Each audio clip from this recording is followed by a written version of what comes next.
ज़िंदगी में कभी कभी ऐसा भी होता है कि आप किसी ऐसी जगह जाते हैं जहाँ जाके आपका दिल भारी होने लगता है। आपका दिल कहता है कि मुझे यहाँ नहीं आना चाहिए था, मुझे वापस चला जाना चाहिए, लेकिन तब तक बहुत देर हो चुकी होती है और जो होता है वो सिर्फ महसूस किया जा सकता है, बताया नहीं। ऐसी कुछ स्टोरीज हैं जो लोगों के साथ पेश आती हैं और मैं यूट्यूब पर अपलोड कर भी चुका हूँ।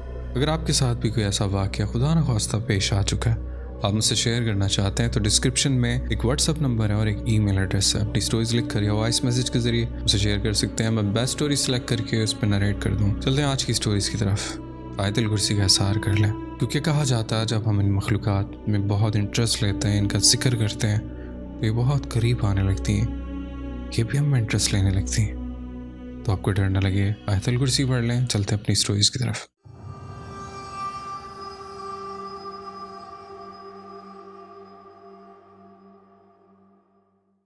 मैं अरसे दराज से बैरून मुल्क में रह रहा हूँ। शुरू के चंद साल ऐसे अल्लाह की मेहरबानी से गुजरे जैसे किस्मत ने हाथ पकड़ रखा।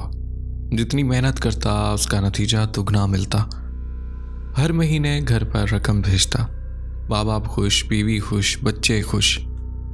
फिर न जाने क्या हुआ, काम में रुकावटें आने लगी। एक एक करके डील्स ख़त्म होती गईं। जो लोग कल तक खुद फ़ोन करते थे आज मेरा नंबर देखकर कॉल रिजेक्ट कर देते। घर भेजने वाली रकम कम होती गई। फिर वो दिन भी आया कि घर मैंने पहली बार इस तरह फ़ोन किया, क्योंकि मेरे पास कहने को कुछ था ही नहीं और इसी के साथ मेरा अंदर कुछ बदलना शुरू हो गया। मैं अब चिड़चिड़ा हो गया, छोटी छोटी बात पर गुस्सा। मेरी वाइफ मरियम की कोई बात सुनकर ऐसा लगता जैसे अंदर आग लग गई है। फिर मैं वो कुछ कह देता जो मुझे खुद भी बाद में शर्म दिलाता। रात को नींद नहीं आती, भूख प्यास खत्म, लोगों से बात करने में झिझक, जैसे सब मेरे बारे में कुछ जानते हो। कभी कभी मुझे लगता मेरे कमरे में कोई है, हालांकि वहां कोई नहीं होता। और ख्वाब तो जैसे सजा बन गए। कभी मैं अपने आप को किसी तहखाने में बंद देखता, कभी लोहे की सलाखों के पीछे, कभी मैं चलता जा रहा हूं और आगे रास्ता बंद। फिर अचानक एक बड़ा सा सांप सामने जैसे मुझे वापस धकेल रहा हो। ये सब रोज होने लगा। मेरी बीवी ने एक ऐसी बात बताई कि मैं अंदर से हिल गया। आखिर मैं वापस आ गया। मैं समझा था वतन की हवा लगेगी तो शायद सब ठीक हो जाएगा, लेकिन यहाँ आकर हालात और भी बिगड़ गए। एक दिन मैं किसी काम से बाहर गया, वापस आया तो बेटा दरवाजे पर था। मैंने कहा तुम्हारी माँ कहाँ? उसने कहा अम्मी ऊपर वाले फ्लोर पर सफाई करने गई हैं, काफ़ी देर हो गई, अभी तक नीचे नहीं आई। हमारा ऊपर वाला फ्लोर पहले किराए पर था मगर अब खाली रहता था, बस कभी कभार सफाई हो जाती। मैं ऊपर चढ़ा और सीढ़ियाँ चढ़ते ही मैंने मरियम की हंसी सुनी, लेकिन मसला ये था कि मरियम की हंसी में खुशी नहीं थी। वो ऐसे हंस रही थी जैसे किसी ने इसे मजबूर किया और वो किसी से बात कर रही थी, जैसे वहां कोई और भी मौजूद हो। मैंने दरवाजे के करीब जाकर आवाज दी, मरियम। बस फिर जो हुआ वो आज तक मेरे कानों में गूंजता है। मरियम ने जैसे ही मुड़कर मुझे देखा वो चीखने लगी, जोर जोर से, इतनी जोर से कि मुझे लगा कोई इस पर हमला कर रहा। वो पीछे हट गई, दीवार से लग गई और अपने बेटे को आवाज देने लगी। मैं घबरा गया। क्या हुआ? मैं हूं जाहिद। नीचे से सब लोग भाग कर ऊपर आ गए और फिर जो मरियम ने बताया, मेरे जिस्म में जैसे सर्दी की लहर दौड़ गई। उसने कहा आपके घर से जाते ही मैंने सफाई की, फिर ऊपर आ गई। मैं कमरा साफ कर रही थी, आप पीछे से आए, आपने मुझे सलाम किया और मुझसे बातें करने लगे। मैंने कहा मैं तो घर में था ही नहीं। वो बोली नहीं आप थे, आपने कहा सफाई छोड़ो मेरे साथ चलो। फिर आप हंसने लगे। आपने कहा तुम काम करती रहो, मैं बातें करता रहूंगा। मैंने समझा आप मजाक कर रहे हैं। उसकी आंखों में आंसू थे, हाथ कांप रहे थे। फिर वही जुमला जिसने मेरा खून जमा दिया। फिर अचानक आपने पीछे से दोबारा सलाम किया। मैंने मुड़कर देखा तो आप दरवाजे के पास खड़े थे। मैंने पूछा और जो तुमसे बातें कर रहा था वो? मरियम ने कांपती उंगली से खिड़की की तरफ इशारा किया। वो खिड़की के पास खड़ा था, बिल्कुल आप जैसा, हूबहू, मगर उसकी आंखें ऐसी थी जैसे वो हंस नहीं रहा था, वो मुझे देख रहा था। ये कहकर मरियम रोने लगी और मैं बस खड़ा रह गया, क्योंकि मैंने खुद भी कई बार महसूस किया था कि जैसे कोई मेरे जैसा मेरे आस पास है, मगर आज पहली बार किसी और ने भी वही बात कही थी। मेरे नाम की आवाज़, खाली छत और कई दफ़ा मुझे आईने में अपने अक्स फील होता था कि जैसे मैं मूवमेंट करता था वो वैसा नहीं करता था।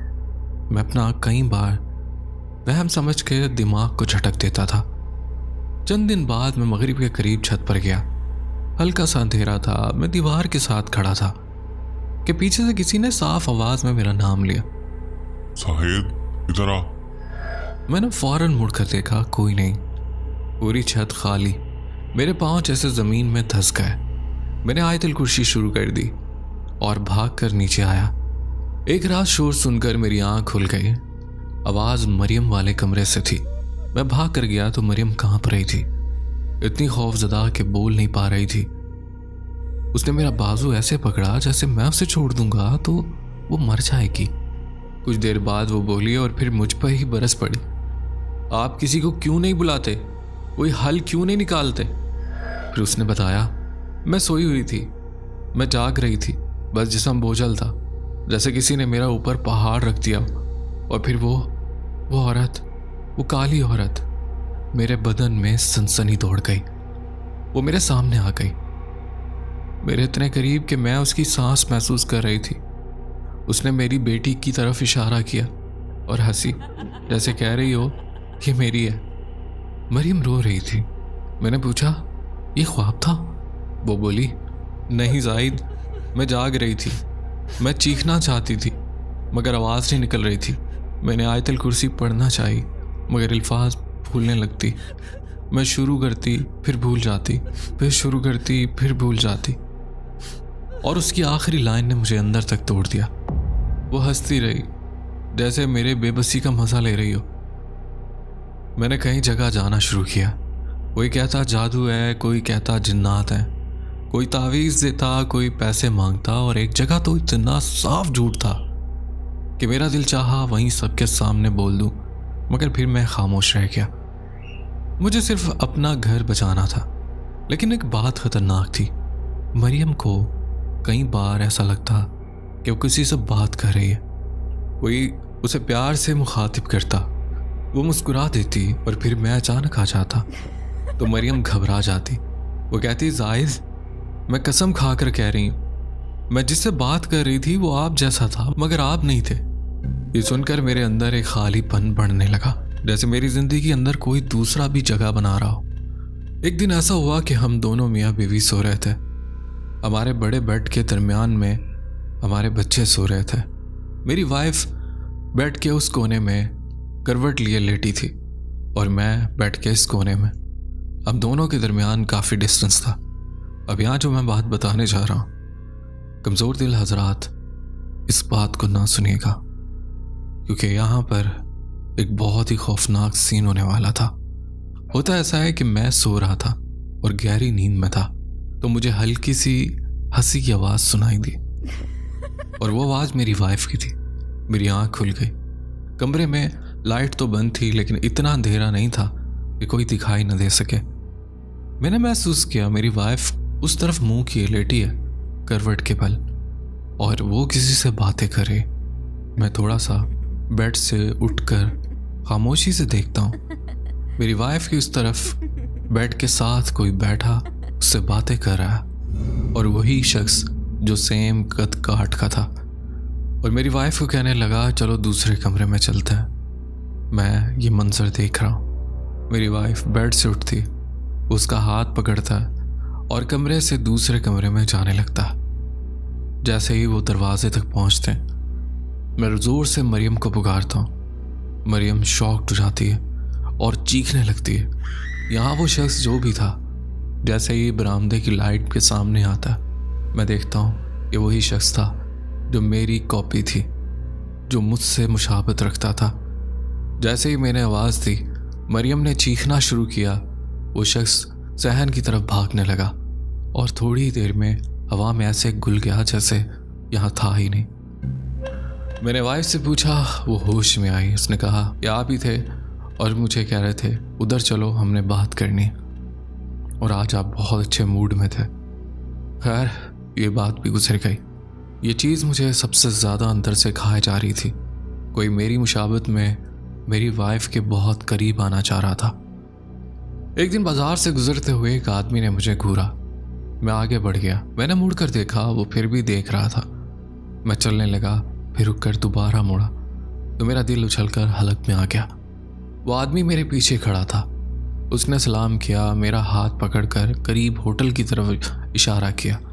आओ, तुम्हारे ऊपर जो असरात हैं उसका हल बताता हूँ। मैं हैरान, आप कौन हैं? आपको कैसे मालूम? उसने मुझे बोलने ही ना दिया, बस अंदर ले गया। होटल में बैठकर उसने आंखें बंद की, जैसे दिल में कुछ पढ़ रहा। फिर पानी के जग में 3 बार फूंक मारी। ये पानी घर ले जा, नहाने वाली पानी में मिला, खड़े होकर नहा, जो पानी जमा हो इसे चलते पानी में बहा दे। 2 दिन बाद इसी वक्त यहीं आ जाना और किसी को बताना मत। मैंने पूछा, आपका नाम? वो मुस्कुराया, मैं तुम्हारा भाई समझो। मैं खामोश रह गया। मेरा भाई? ये कैसा रिश्ता है? लेकिन मेरे पास और रास्ता भी नहीं था। मैं पानी लेकर घर आया, मरियम को बहाने से पड़ोस भेज दिया और छत पर जाकर नहाया। और फिर वो हुआ जिसने मेरे अंदर का इनकार तोड़ दिया। पानी पीला हो गया, इतना पीला जैसे किसी ने हल्दी घोल दी हो। मैंने मजीद पानी डाला, वो भी वैसा ही। फिर और डाला, फिर भी वैसा ही। मेरा सर चकराने लगा। मैंने वो पानी महफूज किया और बहा दिया। और हैरत, पहली दफ़ा कई महीनों बाद मेरे दिल पर बोझ हल्का हुआ। 2 दिन बाद मैं होटल गया और होटल वाले से कहा, वो आदमी जिसने मुझे पानी दिया था वो कहाँ है? होटल वाला हैरान होकर बोला, जनाब, मैं ऐसे किसी आदमी को नहीं जानता। मैं सुन हो गया, ये कैसे हो सकता है? मैं उसी जगह बैठा था, यही होटल, यही मालिक, वही कोना। मैं घर आया तो मजीद झटका मिला। वो पानी वाला जग घर से गायब था। मैंने पूरा घर छान मारा, कोई नहीं जानता। मरियम तो छत पर गई ही नहीं थी। मेरे जहन में एक ही जुमला गूंज रहा था, यह आदमी इंसान नहीं था। उस दिन मैंने देखा मरियम के सर के सामने वाले बाल जैसे किसी ने काट दिए हों, कटे हुए, साफ, और ज़मीन पर कुछ भी नहीं। मैंने अपने बेटे को इशारे से खामोश किया, अम्मी को ना बताना। मरियम बैठ गई, उसकी आंखें बंद होने लगीं, जैसे कोई उसे सुला रहा हो। फिर वो अचानक बिल्कुल खामोश, न बोलना न जवाब, बस घूर कर देखना। मैंने दम किया, पानी पिलाया, मगर वो जैसे वहाँ मौजूद ही ना हो। बच्चे रो रहे थे और मरियम पत्थर की तरह। मैंने दिल ही दिल में कहा, या अल्लाह, ही मेरे बस से बाहर हो रहा है। मैं भी इस सोच में था कि असर का वक्त करीब है। अचानक दरवाजे पर जोरदार दस्तक हुई। मैं भाग कर गया। दरवाज़ा खोला तो वही आदमी सामने खड़ा था। वो मुस्कुरा रहा था और इसके हाथ में वही पानी का जग था। मैं साकित हो गया, सांस रुक गई, जिस्म में कपकपी तारी हो गई। उसने बस इतना कहा, लो ये पानी, अपनी बीवी और बच्चों को पिला दो, घर में छिड़काव कर दो, और मेरी अमानत वहीं रखना जहां पहले रखी थी। और वो पलट कर चला गया। मैं बाहर निकला, वो गायब, जैसे हवा में तहलील हो गया। मैं अंदर आया, पानी पिलाया, छिड़काव किया, और चंद ही लम्हों बाद मरियम की आवाज़ आई। वो रो रही थी, मगर वो रोना होश में आने का रोना था। उसने ज़ैनब को गले लगा रखा था, जैसे वापस ज़िंदगी मिल गई हो। मैंने पहली बार महसूस किया ये मसला किसी आम चीज़ का नहीं, ये किसी चीज़ का है जो हमारे अंदर और हमारे घर के अंदर अपना रास्ता बना रही है। पानी पिलाने के बाद मरियम जैसे वापस आ गई थी। बच्चे भी थोड़ा संभल गए, मगर मेरे अंदर का डर पहले से बढ़ चुका था। वो आदमी जिसे होटल वाला जानता ही नहीं मेरे घर तक आ गया था, और वो जग जो गायब हुआ था उसी के हाथ में वापस आ गया था। मैं बार बार सोचता रहा, अगर ये इंसान है तो इसे मेरे घर का कैसे पता, और अगर इंसान नहीं तो फिर। उसी रात मैंने फैसला किया कि आज मैं जागूंगा, देखूंगा जो भी है कैसे आता है। मैंने वुज़ू किया, कुछ आयात पढ़ी, बच्चों के पास बैठ गया। मरियम ने भी तस्बीह पकड़ी हुई थी, लेकिन जो जो रात गहरी हुई घर के अंदर हवा बदलने लगी। अजीब बात है, जब कोई चीज़ नज़र नहीं आ रही होती तब भी आपको महसूस हो जाता है कि कमरे में किसी तीसरी की मौजूदगी है। ठीक रात के लगभग 3 बजे मुझे लगा जैसे छत के ऊपर किसी ने कदम रखा।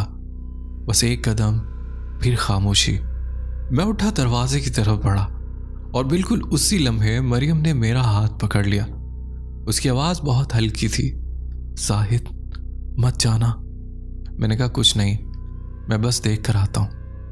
मरियम की आंखों में ऐसी वहशत थी जैसे वो कुछ देख रही हो। वो बोली, वो आज फिर आया था। मेरा दिल धक से रह गया। कौन? मरियम ने सिर्फ एक लफ्ज कहा, आपका वही डुप्लीकेट।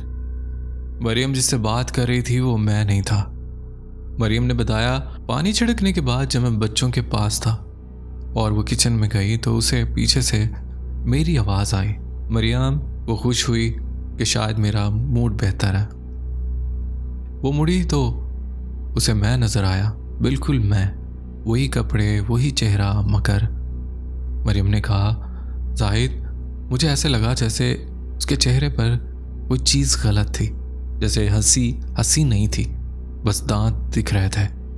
वो मैं यानी वो मरियम के करीब आया, बहुत करीब, और मरियम ने महसूस किया जैसे उसके कान के पास कोई सांस ले रहा, मगर उसके सांस की बू अजीब थी, जैसे नम मिट्टी और पुरानी लकड़ी की हो। वो मैं बोला, इतनी तस्बीह क्यों और इतनी आयतें क्यों? छोड़ो, आओ। मरियम ने पीछे हटकर कहा, नहीं जाहिद, ऐसे मत कहो।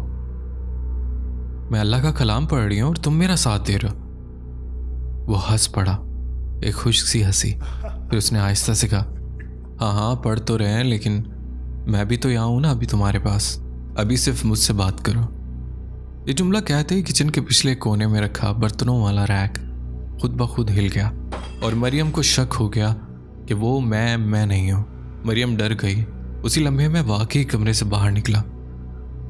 तब मरियम ने देखा दरवाजे के पास मैं खड़ा हूं और किचन के अंदर वो दूसरा। मरियम के मुंह से चीख निकल गई और वो दूसरा ऐसे गायब हुआ जैसे कभी था ही नहीं। मरियम ने रोते हुए कहा, जाहिद, वो मुझे अपने पास बुलाता है जैसे वो मेरा हक मांग रहा हो।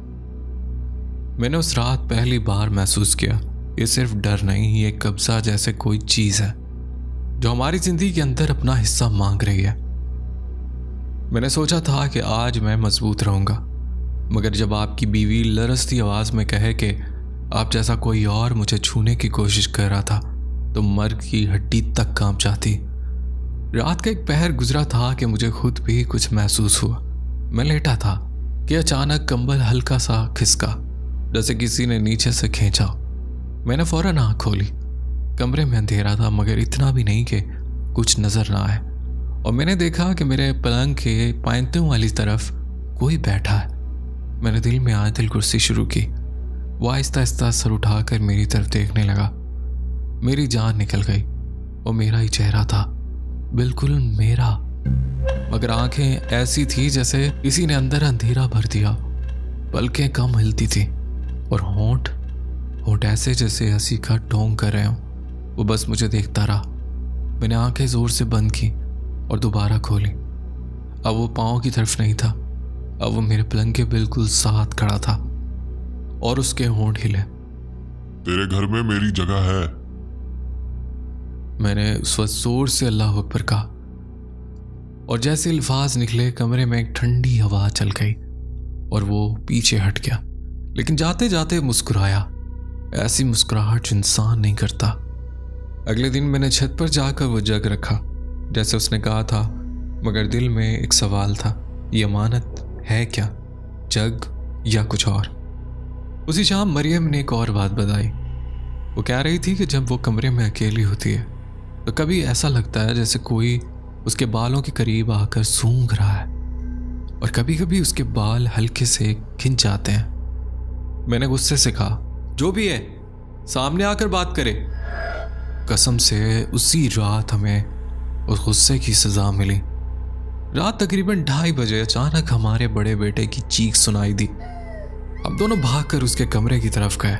बेटा बिस्तर के किनारे बैठा, सांस फूली हुई, आंखें फटी हुई। वो बस एक ही जुमला बोल रहा था, बाबा बाबा। मैंने पकड़ कर कहा, क्या हुआ? मैं हूं, देखो। वो मेरे चेहरे को घूर रहा था, जैसे पहचानने की कोशिश कर रहा। फिर वो रो पड़ा, बाबा आप अभी मेरे पास आए थे और आपने कहा था चुप रहो। मेरे जिस्म में सनसनी दौड़ गई।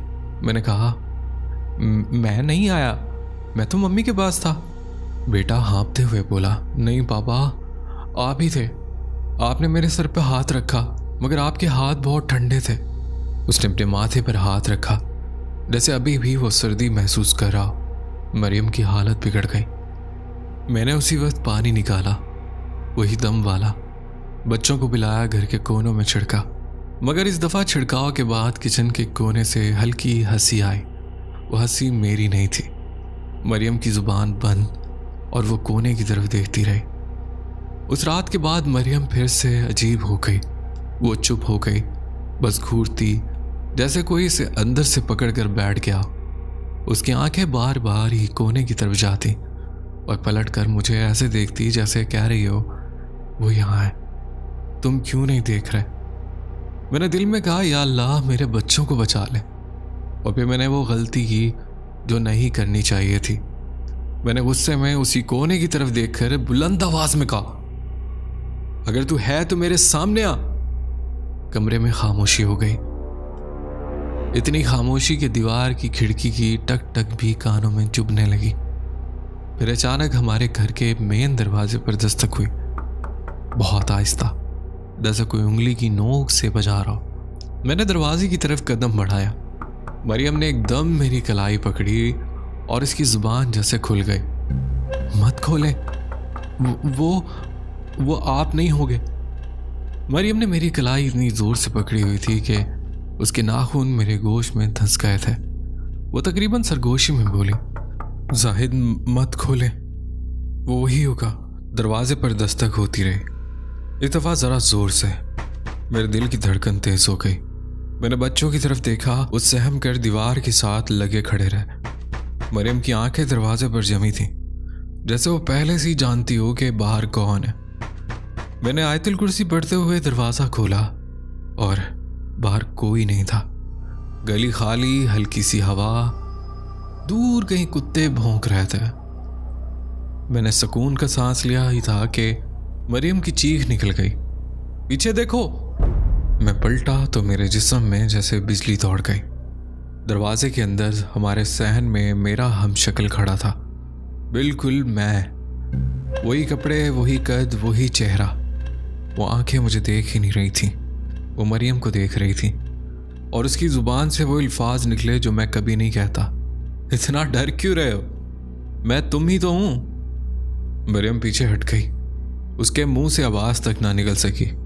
मैंने जोर से कहा, तू कौन है तू? वो मुस्कुराया, ऐसी मुस्कुराहट जिसमें दांत ज्यादा और एहसास बिल्कुल नहीं था।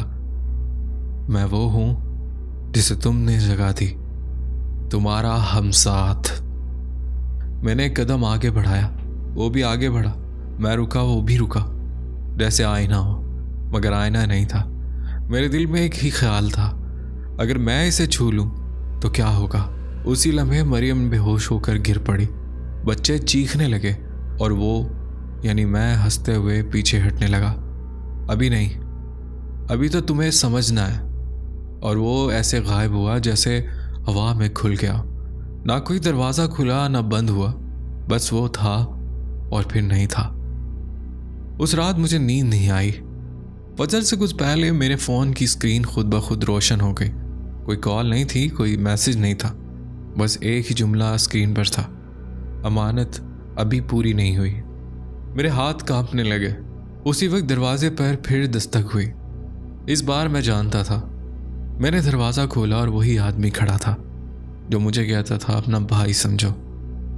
उसके चेहरे पर वही सुकून था, जैसे ये सब कुछ उसके लिए मामूल हो। उसने अंदर कदम रखते हुए कहा, डरो मत, वो तुम्हारा नहीं, वो तुम्हारी कमज़ोरी से आया है।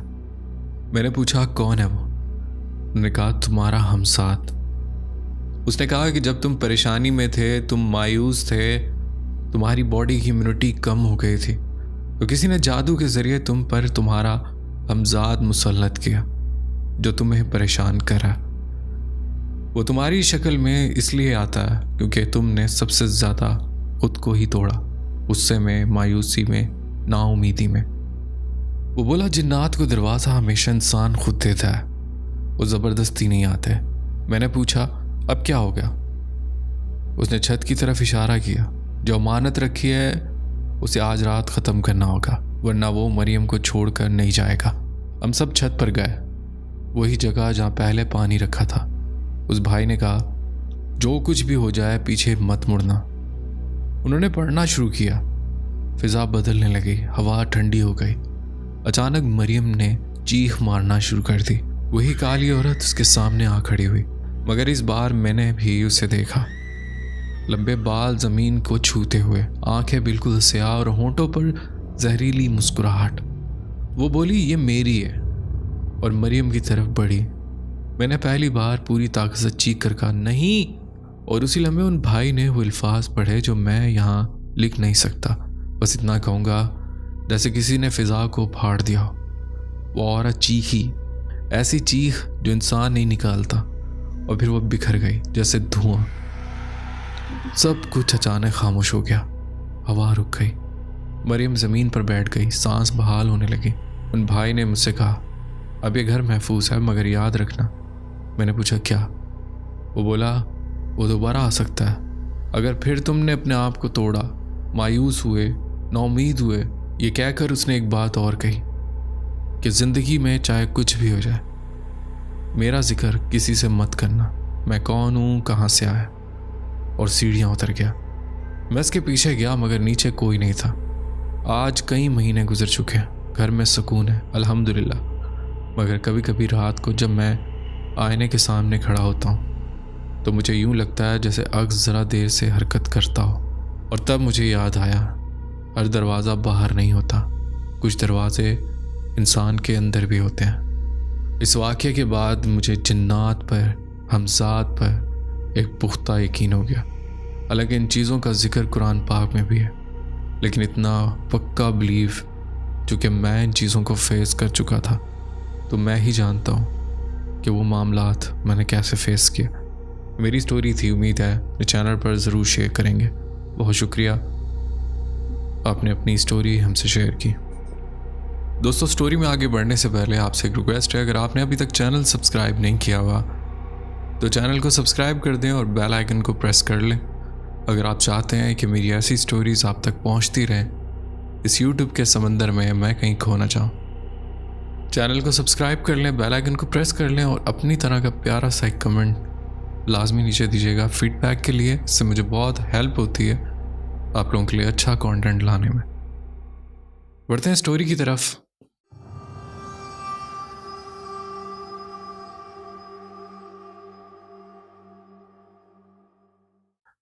मैं आपकी बहुत बड़ी फ़ैन हूँ। मैं KPK से हूँ और अपना नाम जाहिर नहीं करना चाहती। वाक़या कुछ यूँ है कि 1 साल पहले एक सुबह जब मैं उठी तो अचानक मुझे बहुत तेज़ बुखार हो गया। 3 से 4 घंटे तक बुखार रहा, वो भी इतना शदीद कि मेरे हाथ पैर कांप रहे थे। उस वक्त मेरी अम्मी अबू मेरे पास बैठे थे। मुझे उन लोगों से खौफ आने लगा। मुझे ऐसा महसूस होता था कि ये लोग मुझे मार देंगे। मैं बस अपने छोटे भाई से ही ठीक तरह से बात करती थी। अम्मी अबू से बात तो करती थी मगर सही तरह नहीं कर पाती थी। इसके बाद वो लोग मुझे एक आलिम के पास ले गए। उसने मुझे एक कागज़ दिया। वो ऐसा कागज़ था कि पहले कुरान पाक का सबक नज़र आया, फिर उसके बाद वो सफ़ा अजीब अजीब सा लगने लगा। जब मुझे होश आया तो मैं घर में थी। फिर मेरी हालत बहुत ख़राब होने लगी। मैं दिन में जो भी करती थी वो मैं अपने होश में नहीं करती थी, बल्कि मुझे किसी बात का एहसास ही नहीं होता था। अम्मी कहती थी कभी तुम बच्चों की तरह रोती हो, कभी कुछ और करती हो, कभी कुछ और। उसके बाद मेरी ऐसी हालत हो गई कि मैं दिन को अपने हाथ काटने लगी और ये मैं अपने होश में नहीं करती थी। जब होश आता तो रात को अपने हाथ देखकर चीखती थी और अम्मी अब्बू से कहती थी कि ये आप लोगों ने क्या किया। फिर जो कुछ भी मैं खाती थी वो हजम नहीं होता था, बिल्कुल भी नहीं। इसके बाद मेरी हालत और भी ख़राब होने लगी। कभी ऐसा होता कि मैं रात को अपने बिस्तर पर सोती मगर आंखें खुलती तो छत पर होती, कभी कमरे से बाहर पाई जाती थी। और अस्तगफिरुल्लाह, मैं इस हालत तक पहुंच गई थी कि कुरान पाक की तिलावत नहीं कर सकती थी। मैं कुरान की तिलावत ही भूल गई थी, हत्ता कि नमाज भी भूल गई थी। अस्तगफिरुल्लाह, मैं अपनी ज़िंदगी से इतनी तंग आ गई थी कि सोचती थी कैसी ज़िंदगी है कि ना नमाज पढ़ सकती हूँ ना कुरान की तिलावत। मैंने बहुत जगहों से इलाज करवाया, माहिर नफ्सियात के पास भी गए, मगर उन्हें भी समझ नहीं आती थी कि मसला क्या है। 4 से 5 बार मैंने अपने ज़ख्म और हाथ रखते हुए हाथ को मज़ीद ज़ख्मी कर लिया। मुझे जब होश आता तो मैं रोती थी कि ये मेरे साथ क्या हो रहा है। उसके बाद मेरी ऐसी हालत हो गई कि जब मैं रात को सोती थी तकरीबन 2 बजे मेरे ऊपर कोई सोता हुआ महसूस होता। जब मैं उठती थी तो ना चल सकती थी ना हिल सकती थी। जब मैं ये बात घर में बताती तो अम्मी कहती थी ये तुम्हारा वहम है, लेकिन मुझे मालूम था कि ये वहम नहीं था, बिल्कुल भी नहीं। कभी मुझे बच्चों के रोने की आवाज़ आती थी, कभी कोई मेरे पास आकर बात करता था, लेकिन मैं नहीं जानती थी कि वो कौन था। जब मैंने डॉक्टर को बताया कि मुझे नींद में ऐसा महसूस होता है कि कोई मेरे ऊपर सो रहा है, तो डॉक्टर ने मुझे सुकून की दवाइयाँ दी। मुझे उन दवाइयों का भी इतना असर नहीं होता था, हाँ थोड़ा बहुत असर ज़रूर होता था। इसके बाद मैंने एक दफ़ा ये किया कि कैमरा ऑन करके सो गई, ये सोच कर के देखूं कौन मेरे ऊपर सोता है। लेकिन जब सुबह उठी तो फ़ोन मेरे बिस्तर पर ही पड़ा था।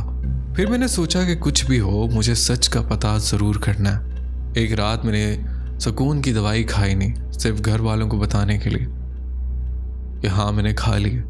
जब रात को मुझे महसूस हुआ कोई मेरे ऊपर सो रहा है और मैंने आंखें खोली तो पता नहीं वो क्या चीज़ थी। वो ना इंसान था ना जानवर, और मेरे चेहरे के बिल्कुल सामने अपनी ज़ुबान करीब ला रहा था जैसे मुझे चाट रहा। फिर मैं बेहोश हो गई।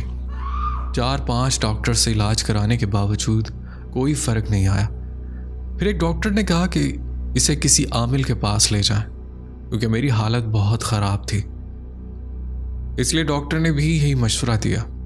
जब मैं आमिल के पास गई तो उसने कहा कि मेरे साथ जिन्नात हैं, वो भी 2 नहीं बल्कि ज़्यादा।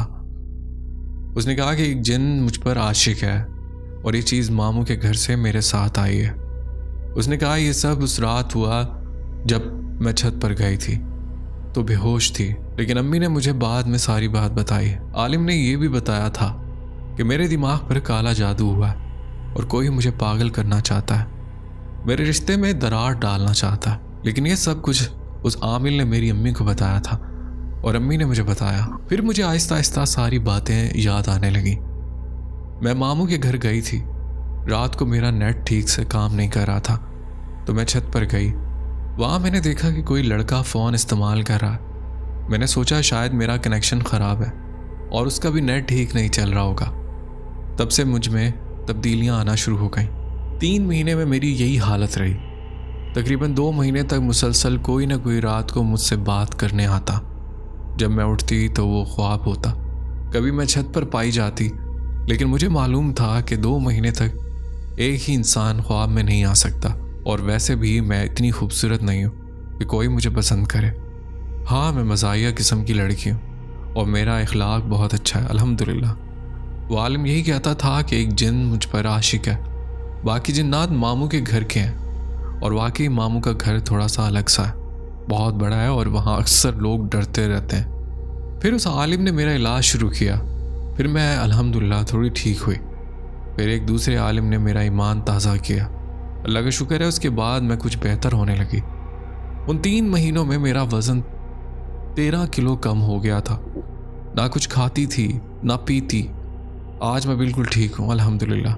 लेकिन आज भी जहाँ कहीं भी मनफी ताकत या बुरी एनर्जी होती है मुझे फ़ौरन एहसास हो जाता है, मगर मैं उसे नज़रअंदाज करती हूँ। ना घर में किसी को बताती हूँ ना कुछ और, बस खामोशी से नज़रअंदाज। घर में इसलिए नहीं बताती कि मैं बेटी हूँ, और मेरी वो हालत देखकर अम्मी अबू मेरी आंखों के सामने रोते थे कि आखिर मेरे साथ क्या हो गया।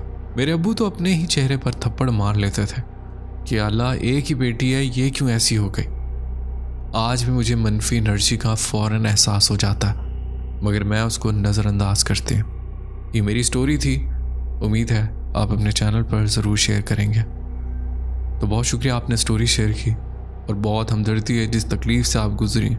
अल्लाह ताला आसानी पैदा करे, ऐसे तमाम बहन भाई, बेटियाँ, बेटे जो भी इस तकलीफ़ से गुजर रहे हैं, अल्लाह ताला उन्हें जल्द से जल्द सेहतयाब करे और ऐसी चीज़ों से हमें बचा के रखे, आमीन। दोस्तों बताइएगा आज की स्टोरीज़ आपको कैसी लगी, कमेंट में अपनी राय का इज़हार कीजिएगा।